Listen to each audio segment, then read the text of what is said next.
And China is stepping up its challenge to the US dollar's global dominance by promoting the yuan as an alternative currency for trade, investment and reserves. With uncertainty around the dollar rising from political shifts to market volatility, Beijing is pushing hard to make the yuan a bigger player worldwide. As the US dollar faces growing challenges from erratic policies under President Trump to geopolitical tensions, China is accelerating efforts to internationalize the yuan. This means making the yuan easier and more attractive to use in global trade, investment, and as a reserve currency.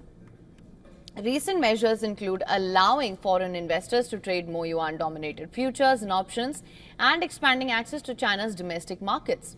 China is also rolling out its digital yuan with plans to open an international operations center in Shanghai.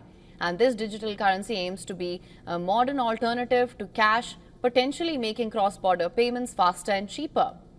Despite these advances, the yuan still faces big hurdles. It makes up only 2.89% of global payments, far behind the US dollar's 48.46% and Euro's 23.56%.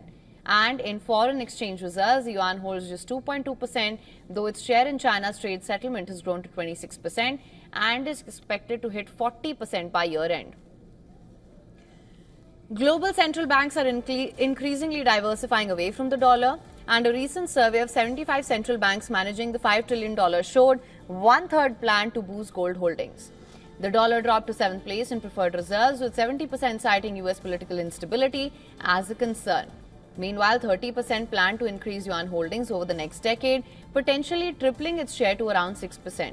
The euro is gaining short-term favor in reserves, but the yuan is seen as a longer-term challenger, especially as Asia seeks to reduce dollar reliance. China promotes bilateral yuan trade settlements, especially in energy and commodities, and encourages the use of yuan through subsidized loans offshore.